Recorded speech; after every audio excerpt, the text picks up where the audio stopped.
Well, our next speaker, we want to make sure that we're giving you a lot of information and intellectual ammunition, as we call it, that you can use. And I think our next speaker is going to do just that when it comes to making the case for capitalism. You know you're in good company when you find out that Bernie Sanders put out this enemies list last summer. Did anybody see that this past summer? These are all the folks that he said I would never accept any money from. Well, our next speaker was number 3 on his enemy list. So, you know. Andy Puzder, I'm sure many of you are familiar. You've seen, if you were up at 7 a.m. this morning watching Fox Business, you would have seen him there. He's the former CEO of a restaurant group that oversees Hardee's and Carl's Jr. He's also the author of a book, The Case for Capitalism, the Trump Boom and the Left's Attempt to Defeat It, or to take it down. He is our next speaker, and I think he's going to be a real treat. Ladies and gentlemen, please welcome Andy Puzder. Thank you so much, Genevieve. Good afternoon, everybody. It's a pleasure to be here. It was wonderful to hear Kay speak, and Genevieve, thank you for the nice introduction.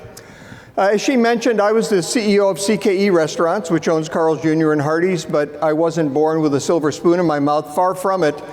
My grandfather was an immigrant from the Austro-Hungarian Empire, came to this country in 1912 looking for opportunities, as many immigrants before him had done. My father was a World War II combat vet who sold Fords in the 1950s and 60s when I was a kid. You know, we were a working class family. Growing up, I grew up outside of Cleveland, Ohio. But like my grandfather, I aspired to do something more in life. And because he had left his home, his family, his friends as a 15-year-old teenager in 1912 to come to the United States, there was a road for me. There was a path to success.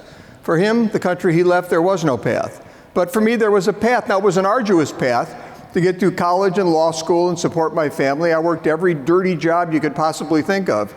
But eventually, I became the CEO of an international corporation that, when I left, owned 3,800 restaurants in 45 states, 40 foreign countries, and did about $4.3 billion in revenue. Now, there's never been another country in the history of the world where a working class kid like me could have aspired to that level of success and had any realistic chance of achieving it. But I lived in the United States, and the opportunity existed for me. It existed because of capitalism, because of the American dream, which also exists because of capitalism. But today's youth seems enamored with the concept of socialism and seems to regard capitalism as an oppressive and abusive economic system. Now, why that would be, why they would prefer an economic system that inevitably results in totalitarian and oppressive regimes is a mystery. A lot of you probably remember back in 1991 when the Soviet Union fell. We all thought communism, socialism had been defeated. The Union of the Soviet Socialist Republics hadn't done anything that the left claimed it would do. The people lived in poverty and misery. And when it fell, you may remember the joke at the time was the only place you could find a socialist was the faculty lounge at Harvard. But those days are gone. The progressives are out there again, once again making these arguments that socialism is necessary and desirable to protect the oppressed masses from capitalist greed. You know, it's a myth, which is a polite word for a lie, but it appeals. It's appealing to our youth. Why would that be? Well, there's a number of reasons. One is, as you heard Kay say earlier, we may have lost the battle on the education front. Our education system is controlled by progressives at every level. And then we've got a media complex that feeds America's youth leftist ideology as entertainment 24 hours a day. Now, they teach them leftist ideology, but they never really tell them what socialism is. So I always start, when I give these talks at, there we go. Why don't I see slides up? Can you see slides? There we go. When I give these talks on college campuses, I always start with the definition. I start with the definition of socialism as an economic system where the building blocks of the economy, the means for production, distribution, and exchange, are owned or controlled by the state, which means that system empowers government elites. It empowers the state. Whereas capitalism is a system where those same building blocks of the economy are owned and controlled by individuals, which empowers individuals. Now, kids are often shocked by that comparison, which just gives you an idea of how little they understand of these economic systems. In fact, The Victims of Communism Memorial Foundation did a poll in 2017 that found that 69% of millennials couldn't tell them what socialism was. They couldn't accurately define it. You know, they love it. They just don't know what it is. So what's this myth? What's the big myth that they seem to be buying into? Well, the myth is that socialism is benevolent. Socialism is benevolent and capitalism is based on greed. You know, but that's just false. The reality is it's exactly the opposite. And I think I can prove it to you. When I ran CKE restaurants, you know, I didn't try and figure out what kind of burgers I wanted to eat or what kind of burgers, you know, political elites wanted to eat. What I tried to figure out was what kind of burgers you wanted to eat. You know, the way you succeed, we spend millions of dollars a year trying to figure out what consumers wanted and to convince them we had it at a price they could afford. The way you succeed in a capitalist economy is by taking your desire, that desire to improve your life, and you spread it out to other people. It takes the desire to improve your life and aims it towards meeting the needs of other people, in this case, consumers. You know, capitalism is really the greatest form of economic democracy. We all vote with every dollar we spend on which businesses succeed and which businesses fail. Think about Henry Ford. He didn't build Fords for, you know, the dukes, the kings, the queens, the earls of his day. He built them for the common man and the common woman. Steve Jobs, he didn't come up with the iPhone because he wanted to benefit the political elites. He came up with the iPhone to benefit all of us. Think about your local grocery store, or the Amazon warehouse, or the shopping mall, the hundreds of thousands of products, each one of which represents an entrepreneur trying to figure out what you need and convince you they have it at a price you can afford. That's how you end up with prosperity and abundance in a capitalist economic system. That's not greed, doesn't it? That's not greed and avarice. That's actually the solution, the response to greed and avarice. It's taking that desire, which is not an evil thing, the desire to make your life better, and aiming it towards everybody else in the society. The more people you satisfy, the better you satisfy them, the more you will make the more successful you will be, the more money you'll make. What about socialism? Is socialism like that? Is socialism really benevolent? No, socialism does just the opposite. It takes your desire to improve your life and aims it inwards at you, because you're competing with everybody else in society for a limited amount of goods or services that the government decides to make available. You know, whether you're standing in line for gas, or you're standing in line for government rationed health care, or you're standing in line for food. You know, these socialist countries, they never have enough food to feed everybody. Whether it's the former USSR, the Union of the Soviet Socialist Republics, or Cuba, Venezuela, or North Korea today, you know, they all have food lines. If you're in that food line, you're not thinking about what the person in front of you or behind you wants. You're not trying to think how you can satisfy their needs. You're trying to figure out how you can satisfy your own needs, how you can get the most for yourself when you get to the end of that line. So how do you get the most for yourself when you get to the end of that line? Well, you satisfy the people who control the economy. In a capitalist economy, that's all of us. That's consumers. In a socialist economy, it's the political elites. I mean, think about North Korea. Do you ever see the pictures of North Korea at night where North Korea is completely black and South Korea looks like a Christmas tree? I mean, it's a prison colony country. The people are starving. Children are malnourished. Think about Kim Jong-un. Does it look like this guy's missed a meal? I mean, this is what happens in a socialist country. Or think about Venezuela, right? Venezuela was once the richest country in South America. Right? They sit on an ocean of oil, but the people are starving. They're spreading disease throughout South America. You know, families are eating their pets. Can you imagine having your children eat their pets? This isn't from the New York Times. This is how desperate things are. But does it look like Maduro and his buddies? Does it look like any of them are going to be eating their pets? You know, this is what happens in socialism. This is Caracas. It kind of looks like Los Angeles and San Francisco, but it's really Caracas, and that's a different speech. This is the benevolence of socialism, right? Poverty and want. When you focus everybody, when you focus that entrepreneurial energy, the desire we have all to succeed, when you focus that out on people, on the populace, you get prosperity and abundance.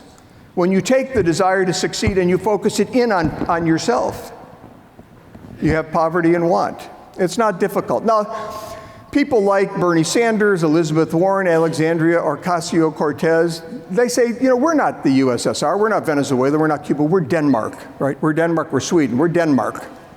Well, there's a problem with that.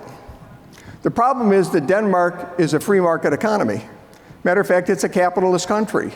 The Prime Minister of Denmark came to the United States in 2016 when Bernie Sanders was running around saying, we're Denmark, that's who we really are. Just ignore that man behind the curtain, we're Denmark.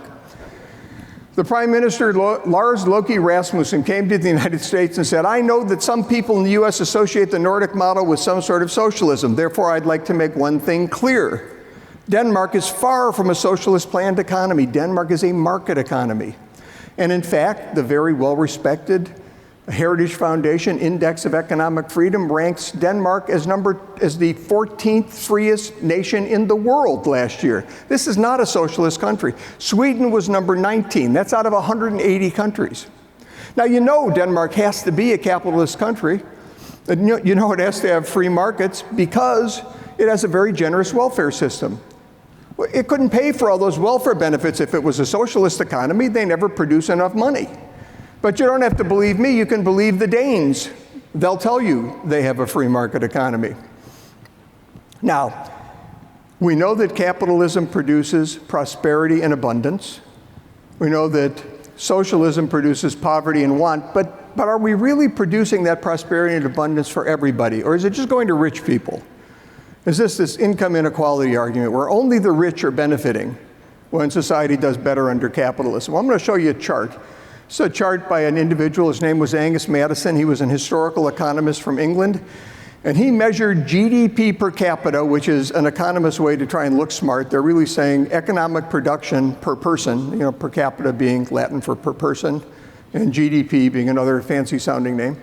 But this is economic output per person going back to the year 0. Right? So a 2,000-year sweep of history through GDP per capita. Look what happened. Around 1800, something happened. Something happened that changed the world. It changed your life. It changed your parents' life. It changed your grandparents' lives. And it'll change the lives of your children and your grandchildren. Something happened. Now, I showed this chart to my son, who's now 27. He was probably 23 or 24. He's a millennial. And he said, Dad, I know you're going to say capitalism did this. But it wasn't capitalism. It was just the Industrial Revolution. So I showed him another chart.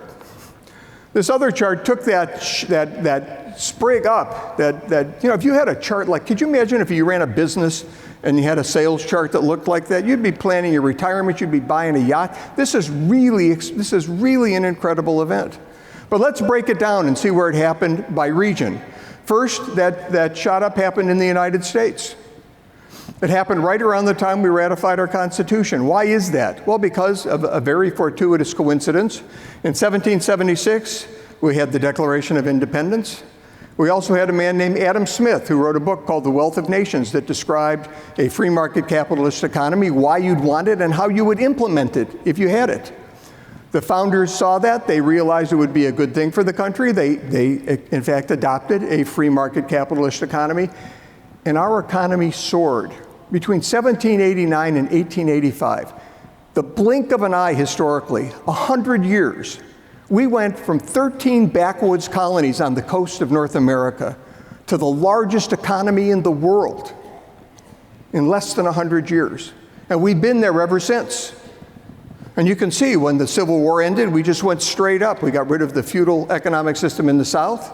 We became a capitalist country nationwide, and we just grew. What about Western Europe? They had an industrial revolution, and you see they did a little better when we started to do well. But it wasn't until after World War II that they really shot up. What happened in Western Europe after World War II? Well, how about the fall of the National Socialist Party, which those of you who went to high school in the last 10 years, that's the Nazi Party. How about Japan? Look at Japan. Japan actually shoots up after World War II and passes Western Europe. What happened with Japan? Well, General MacArthur went in, he set up a democratic government and a free market capitalist economy in Japan.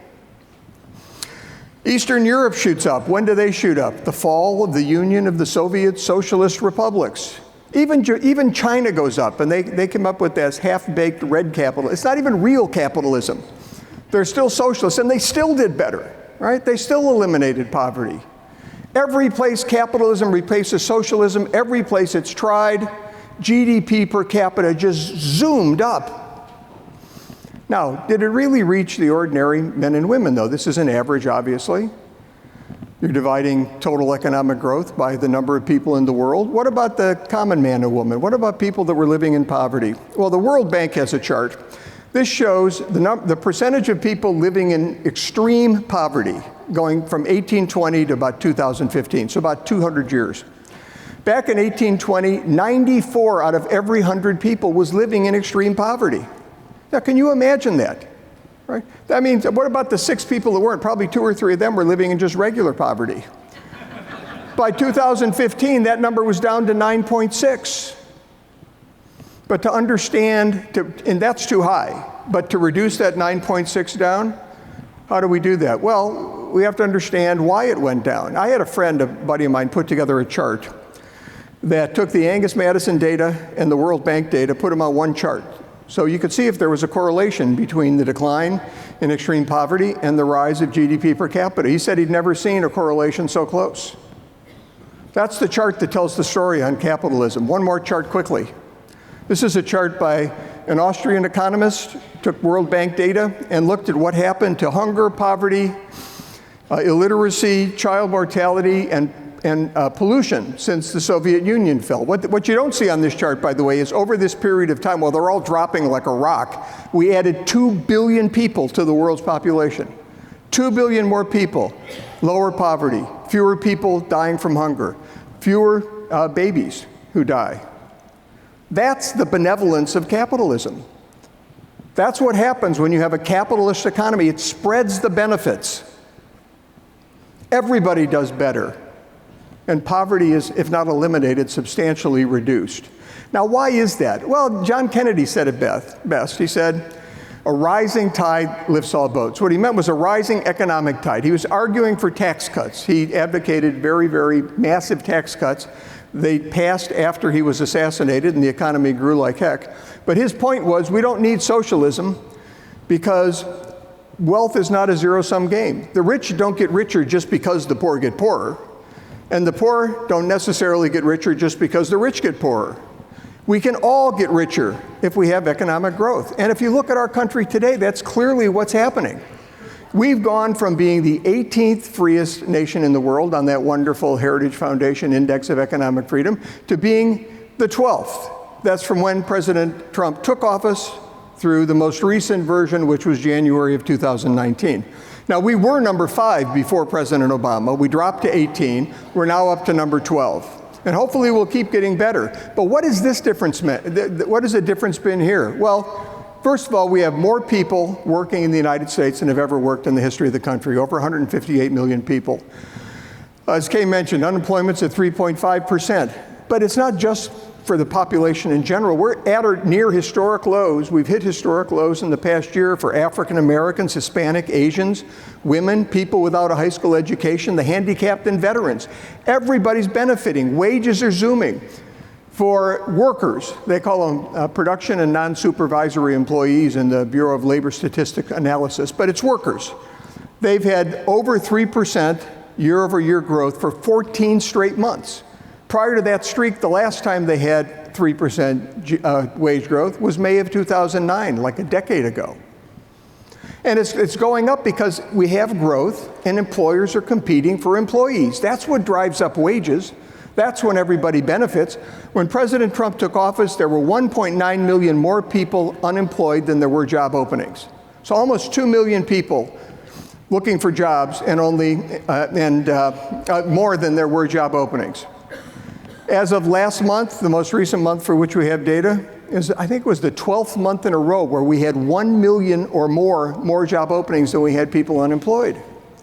The economy's completely turned around. When I was running CKE restaurants, during the Obama years, we were hiring college graduates to clean the restroom. Not because we needed college graduates to clean the restroom, but they couldn't find any other job. We've actually gone from an economy where the biggest problem facing us was too many unemployed people and not enough jobs, to an economy where the biggest problem businesses face is they can't find enough employees to fill the open good quality jobs. Now, I called that the capitalist comeback. I also wrote a book called The Capitalist Comeback, which I hope you'll buy and read. It's kind of a catchy title. And I'm not going to make any money off of it. I'm going to donate all the money to a charity that supports entrepreneurs and minority communities, because I didn't write it to make money. But if you get a copy of the book, please give it to a kid when you're done with it. Give it to a high school or a college kid. And I hope you'll read it, and I hope you'll pass it on. So what I tell, at the end of my speech, I tell America, the young people I'm speaking to, that I have great news for them. I have spectacular news. The economic system under which they were born and in which they live and which is their legacy is the greatest economic system ever devised. It empowers our farmers to feed the world, because by feeding the world, they can better feed themselves.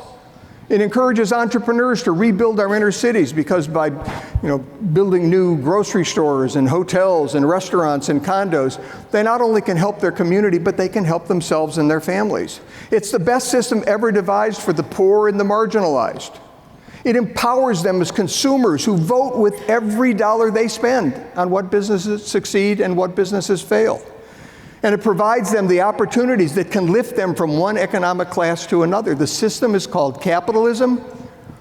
The American dream and capitalism are their legacy. But as Ronald Reagan said, and you heard him say it when you walked in earlier today, freedom is only one generation away from extinction. If this millennial generation decides to sacrifice our political and economic freedoms on the altar of socialism, that's completely their decision. There's nothing we can do about it other than to try and educate them now.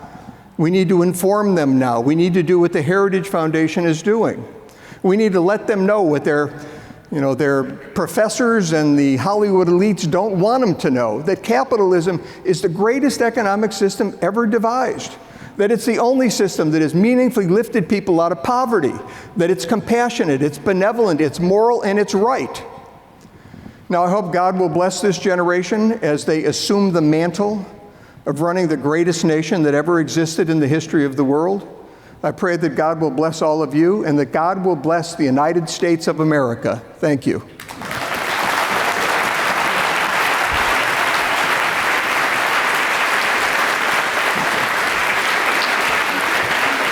Thanks. Thank you very much.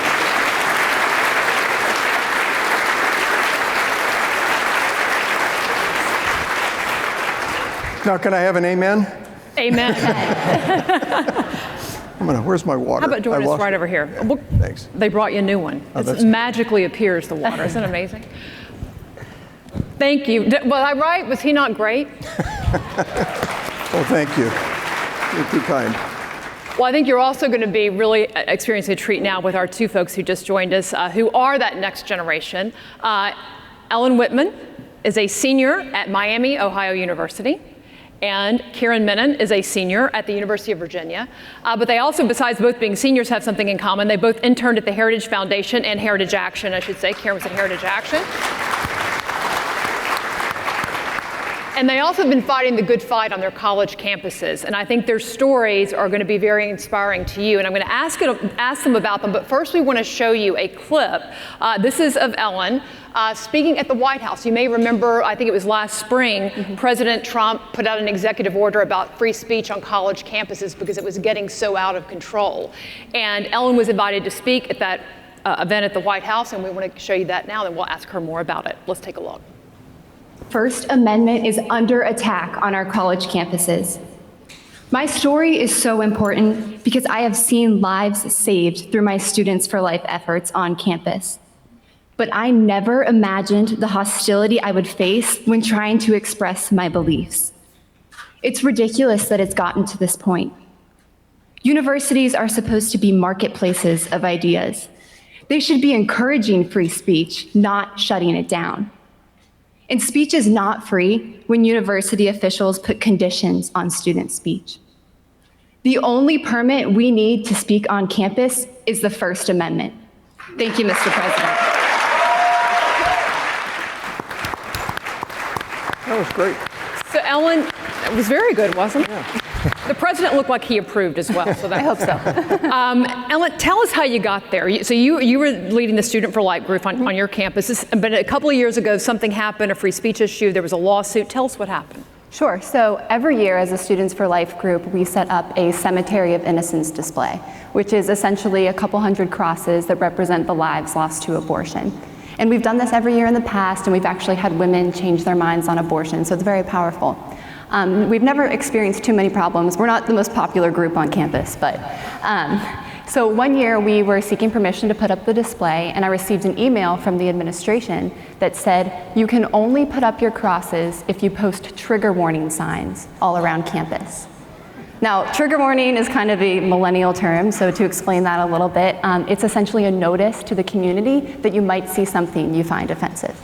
So they put this condition on our speech, and I was upset about it, and I reached out to Alliance Defending Freedom because I know they deal with free speech issues, and we actually sued Miami University in November of 2017.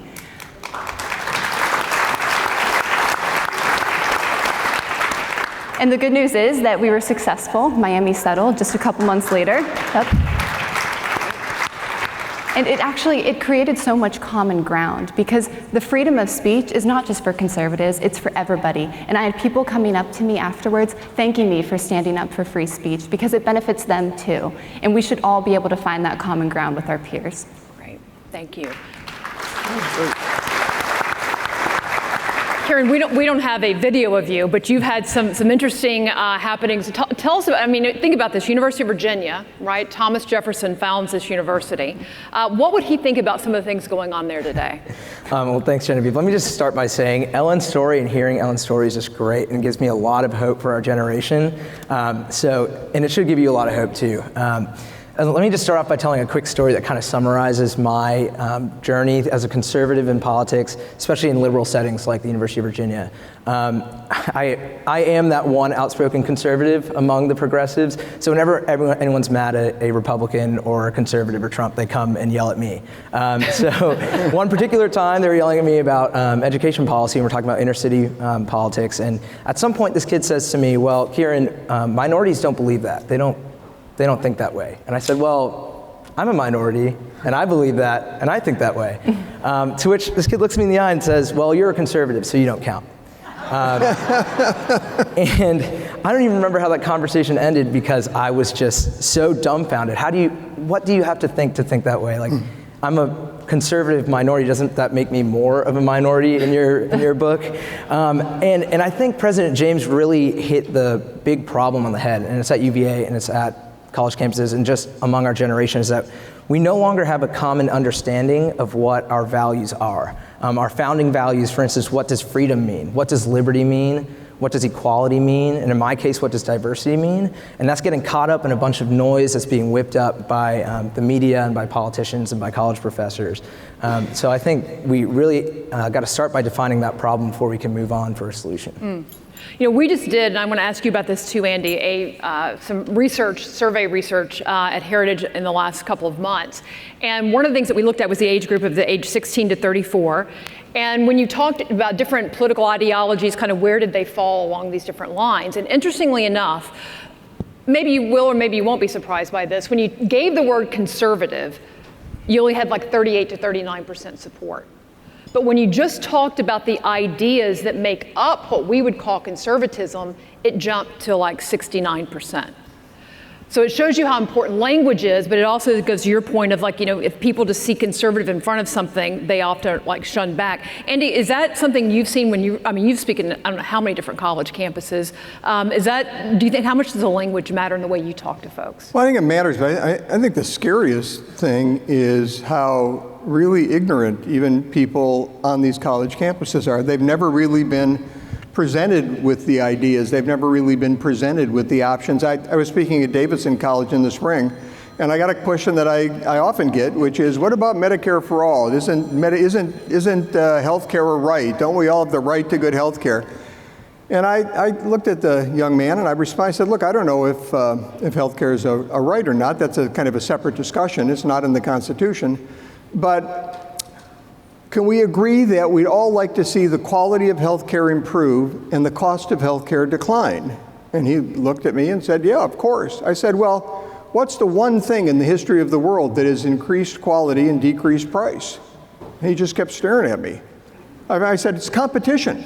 I said, you want to take out of the healthcare system the one thing that could reduce cost and increase quality and insert the one thing we know is going to increase costs and decrease quality, which is the government. Well, the kid just stood there and stared. He'd never been presented with this idea before, and it's amazing just what a terrible education these kids have gotten. And so words are important. They're very important, but I think the problem is they just don't understand the issues because they don't have to and they don't want to, which is the problem you have with free speech. How often can you all have conversations like what Andy just described with your peers? It's hard. I mean, and I think this goes to the one-on-one conversations are the most effective, and especially like y'all have families, having those conversations with your kids and grandkids, one-on-one, make it personal. They know you're not a bad person, and you know they're not a bad person, and having those conversations over values is really important. So, to your point of having those one-on-one dialogues is really important. Yeah. Right, and I'd just add to that and say that that's really what contributes to a civil society, is being able to talk about these issues, these true north principles that Mrs. James laid out earlier. It's so important that you have these conversations in your homes and in your communities. So you, as I mentioned earlier, were both part of the Heritage Young Leaders Program. You interned at Heritage and Heritage Action. Tell us about that experience and how it actually helped you as you went back to campus and kind of had to re-up in terms of the activities you were involved in. Yeah, all right, I'll take it. I think the thing that was the best for me was how willing and kind and welcoming the staff was when we were interacting with them. We really became, the family element of the Heritage Foundation is just so great. Everyone's there. It truly is a program to train young leaders, and they don't just put that stamp on it and kind of move on. They really are all there to try to raise us up in the best way they can. And I think David Azarad, John York, Arthur Millick, just giving us lessons on the founding values and principles and how to talk about those, and moreover, how they kind of bind together in a way that's uniquely American. That is a great tool to go back to college campuses with. And that's, I would say, more important than knowing the current policy issue of the day, is knowing those undergirding values. I mean, the policy briefings that we got during our internship program were incredible. And they taught you everything on college campuses. They're silencing your speech, and they're trying to filter what you can learn and what you cannot learn. Heritage has no trigger warnings, so yeah, but no, you just learn so much, and it really serves as a supplement to our college education. So I promised as we got started here that we wanted to give people things that they could really take away. Like, what can I go home and actually do, whether it's talking to my neighbors, talking to my kids, my grandchildren. Andy, again, you've done a lot of this around the country, both on college campuses and off. What do you see working in terms of getting people to consider the argument? Maybe not even persuading them up front, but getting them to at least listen and consider the argument. Well, Marsha Blackburn, who's my senator in Tennessee, told me that she thinks we should start talking about free enterprise more because millennials seem to like things that are free.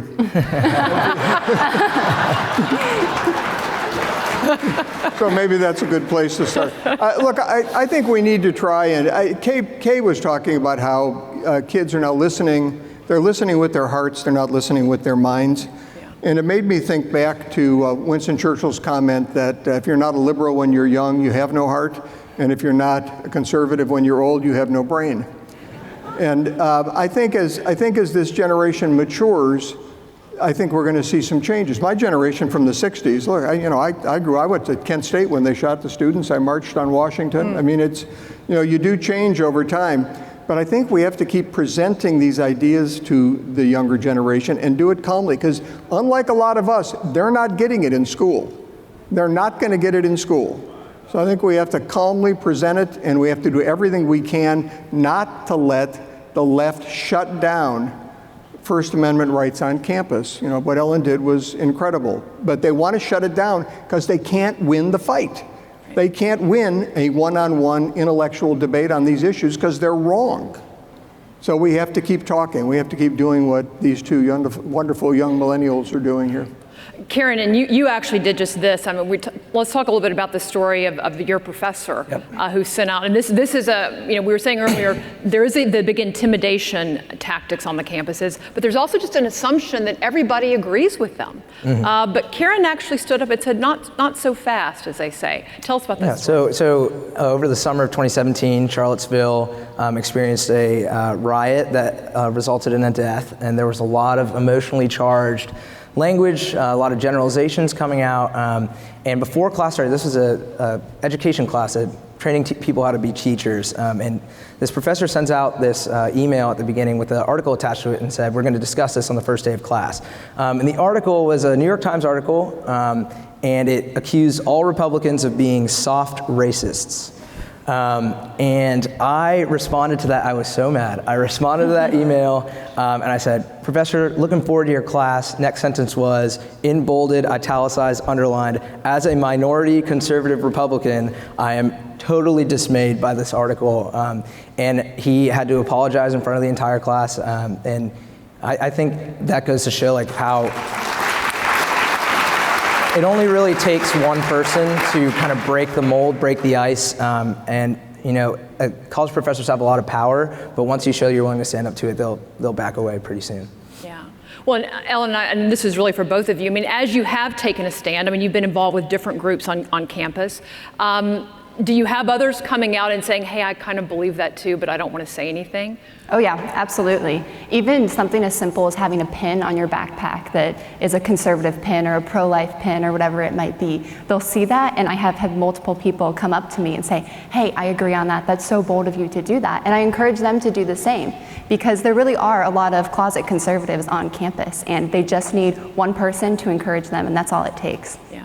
Yeah, and I'm in, I sing, so I'm in like a singing community, a lot of John Lennon types in that regard. But I have people coming up to me all the time, like I posted something on social media, and I got a couple responses that were like, I'm so glad you're doing this, like this is great that you're getting involved. And yeah, it does only take one person to make others feel comfortable that aren't maybe as sure in their values as we are.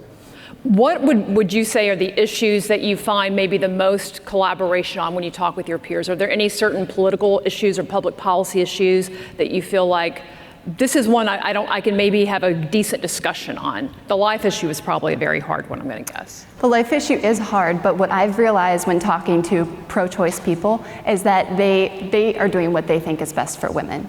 And I am doing what I think is best for women. And so we kind of can find common ground there, and at least we're having those discussions. I mean, college campuses are supposed to be the bedrock of free speech, right? As I said in the video, they're the marketplaces of ideas. So you can find common ground really on anything, just as long as you're willing to talk to people and not write someone off just because they're liberal or conservative.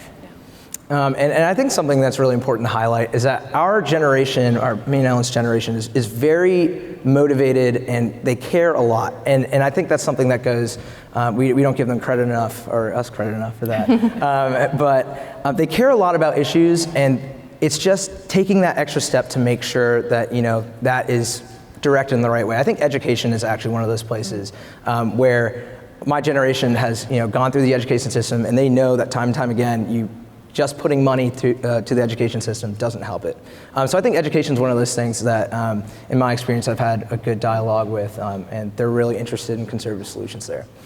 Andy, you mentioned earlier about this conversation you had with one of the students about Medicare for All. Are there any other issues that you see popping up regularly that we might be able to make better inroads on? I think the young people, at least in the groups that I speak to, are really very receptive to the economic issues. But there's always 5 or 6, there's some protesters outside, which is a good thing, because if there weren't protesters outside, I would think I was irrelevant, so I'm always happy to see them. But inside, you get 5 or 6 students who want to talk about, slavery reparations, or, issues that are really sort of tangential to what I'm talking about, but they just want to get their conversation out. So I think the economic issues, particularly when you phrase it as free market and talk about what we actually believe, how the individual can benefit in a free market economy as opposed to government elites. I think that they find very appealing. So that's where I think I've gotten the best reaction. Right. Final question for you all. What platforms are the best places to reach millennials and folks in the college market? Instagram and Snapchat mostly, I would say, as far as social. Everybody out there on Instagram, Snapchat? No. I see a couple. Okay. So by the time we hear about what's the good thing to do, They've moved on it's to something else. Yeah. Exactly right. Exactly right. No, but yeah, I mean, posting on social media is always like, we're always on our phones, right? You always see a millennial with a phone in their hand. So I would definitely encourage people to do that and, take that stance. And yeah, those are my two recommendations. Yeah, I would agree, and I think those platforms are really great to get the message out, but there is really no substitute for having those one-on-one conversations. That's where minds are changed, that's where hearts flip, and that's where the true education comes. Because you can sit behind the computer all day and put things out, but you don't know if people are going to be seeing them. They might scroll through them, scroll past them. So I'd say use those platforms as an opening, and then once you have that opening, try to follow up with one-on-one conversation. Okay, final question. I know I said that before, but I mean it this time. What was something maybe you read at Heritage or somewhere else that was most helpful to you as you've kind of been thinking about what makes me a conservative and how do I talk about these things? There's certain, or maybe it was the First Principles series that you went through at Heritage. Is there a particular piece you would recommend to people? Well, I would say First Principles lunches, absolutely. I mean, David Azarad always emphasized how we need to do things for our posterity. And this generation has this obsession with doing things for themselves, and that's why they're so into socialism. But like looking to the future and doing things for future generations, that is what we really need to emphasize with your kids, with your grandkids back at home. Yeah, and I'd just piggyback off that. I think the idea of instant gratification in our generation, like we want things all the time. And just throwing a solution at it and they're like, oh, let's just throw money here, let's just throw money here. It just makes you feel good, but if you think about it, it doesn't actually do much. And I think that's, everything we had where David Azarad or John York talked about socialism, I think was really great because that, equips us with the things that we need. And some things that may on its face look hard to talk about because socialism is really appealing if you just say, hey, just give the government all the power. You don't have to do anything righteous. Just give it to the government. So that is appealing to some people. Having that kind of training really helped. Right. Well, and all those materials that you all just talked about, you can be found on heritage.org. So I would encourage you all to check it out there and look under the First Principles tab. Thank you guys for being such an inspiration. And I want to say we have almost 200 folks just like this come through Heritage every year. We have a spring intern class, a fall intern class, and a summer intern class. And it's a delight to have you guys in the building. We probably wouldn't get it all done without you. They actually do real work. But thank you all for what you're also doing back at home and on your campuses. And Andy, thank you. My pleasure. For what you're doing on the airwaves and across this country as well. Thank you. Thank you.